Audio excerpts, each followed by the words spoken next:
어떤 테니스 선수는 2세트 연속으로 승리하면서 상대편의 다음 움직임을 감각적으로 예측합니다. 어떤 뮤지션은 단지 코드 하나를 완성하기 위해서 작은 실수에 동요하지 않고 똑같은 네 마디를 끊임없이 반복해서 연주합니다. 어떤 과학자는 밤새 자료를 분석하느라 옆방에서 들려오는 아침 알람 소리를 듣지 못하기도 합니다. 이들은 각각 특정한 기술과 지식을 필요로 하는 서로 다른 활동에 몰두하고 있지만 모두가 몰입이라고 알려진 상태를 경험하고 있는 것입니다. 의식적으로 힘들이지 않고도 경험하는 독특한 정신 상태입니다. 꼭 과학자나 운동선수가 아니어도 누구나 몰입을 경험할 수가 있습니다. 이것은 정말 좋은 일입니다. 몰입을 더 자주 경험하는 사람들이 긍정적 감정, 창의력, 그리고 성취감의 수준이 더 높다고 보고되기 때문입니다.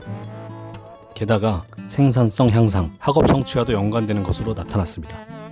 몰입이란 정확히 무엇일까요? 그리고 어떻게 우리 일상에서 몰입을 경험할 수 있을까요? 몰입은 단순히 집중하거나 주의를 기울이는 것뿐만이 아닙니다. 심리학자들은 몰입을 몇 가지 특징이 있는 변화된 의식 상태로 정의하기도 합니다. 첫째, 몰입 상태인 사람들은 시간이 빨리 가는 것처럼 보이는 일에 노력 없이 몰두하는 경향이 있습니다. 그들은 쉽게 산만해지지가 않습니다.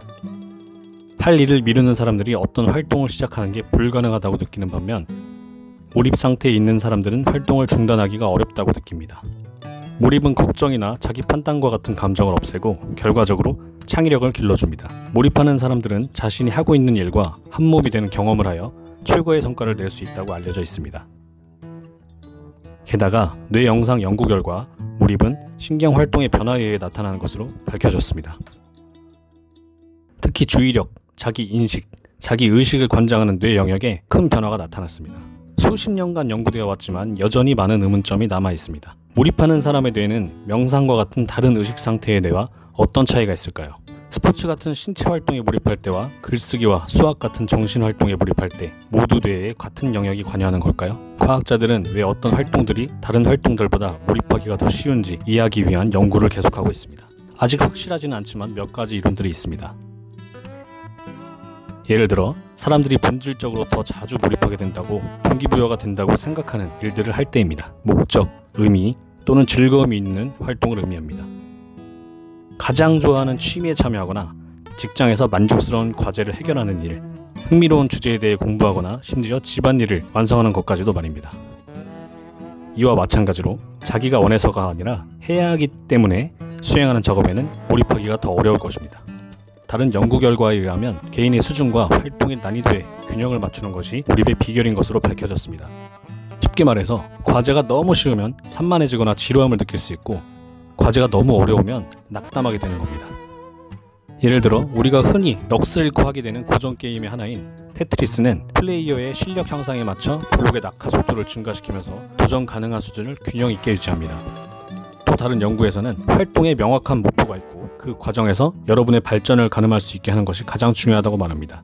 예를 들어 여러분이 어떤 어려운 곡을 연주할 때 다양한 음표를 통해 연주하는 수준이 객관적으로 측정될 수 있습니다. 허나 사람들이 별다른 기술이 필요 없는 복불복 게임을 할 때 더 몰입하게 되는 이유 또한 이것일지도 모릅니다. 순간순간의 피드백만으로 동기부여가 돼서 더욱 몰입할 수 있습니다. 한 가지 방법만으로 몰입에 들어가기는 힘들지만 몰입의 가능성을 높이기 위해 시도할 수 있는 여러 단계들이 있습니다. 집중을 방해하는 소음과 기계음이 없는 조용한 환경을 찾으세요. 여러분의 과제를 따라가기 쉽게 작고 구체적으로 나누세요. 그리고 거기에서 배우세요. 도전적이지만 좌절하지 않을 만큼 명확한 끝이 있는 목표들을 세우세요. 만약 여러분의 과제가 지루하게 느껴진다면 목표에 추가적인 변수를 설정하세요. 예를 들어 여러분이 설거지를 하고 있다면 특정 시간 내에 끝내는 것을 목표로 해보세요. 달리고 있다면 노래의 비트에 맞춰서 일정한 속도를 유지하려고 노력해보세요. 이해할 것은 몰입에 도달하는 데에만 너무 집중하면 안 된다는 겁니다. 그것은 오히려 여러분의 몰입을 방해할 수도 있습니다. 감사합니다.